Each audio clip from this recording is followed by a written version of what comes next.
think the first is, depending upon how well you want to do, and particularly if you're starting a company, you need to work super hard. So what does super hard mean?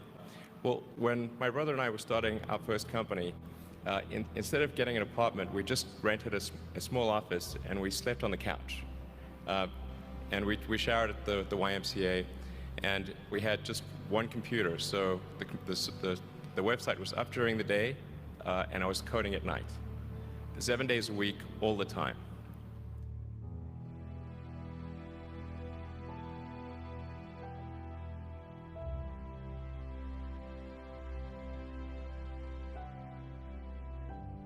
Work hard like every waking hour. That's the thing I would say particularly if you're starting a company.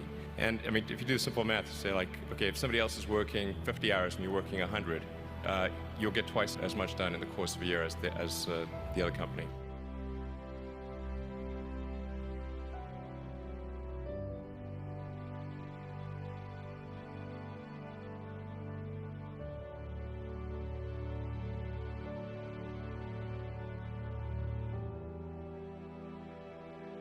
I think too is you got to make sure that whatever you're doing is a great product or service. It has to be really great. And I go back to what I was saying earlier, where if you're a new company, I mean, unless it's like some new industry or new market that, if it's an untapped market, then you have more ability to, the standard is lower for your product or service. But if you're entering anything where there's an existing marketplace against large entrenched competitors, then your product or service needs to be much better than theirs. It can't be a little bit better, because then you put yourself in the shoes of the consumer and they say, why would you buy it as a consumer? You're always going to buy the trusted brand unless there's a big difference.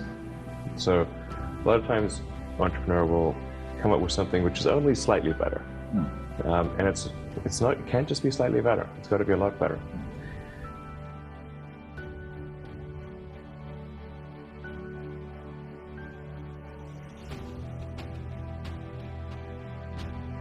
The other thing I'd say is that if you're creating a company or if you're joining a company, the most important thing is to attract great people. So either join a group that's amazing, that you really respect, or if you're building a company, you've got to gather great people. I mean, all a company is a group of people that have gathered together to create a product or service. And so depending upon how talented and hardworking that group is, and the degree to which they are focused cohesively in a good direction, that will determine the success of the company. So do everything you can to gather great people if you're creating a company.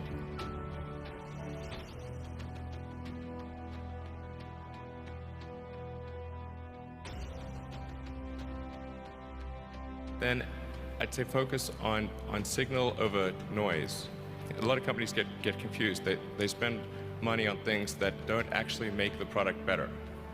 So, for example, at Tesla, we've never spent any money on advertising. We put all of the money into R&D and manufacturing and design to try to make the car as good as possible. And I think that's the way to go. So for any given company, just keep thinking about, are these efforts that people are expending, are they resulting in a better product or service? And if they're not, stop those efforts.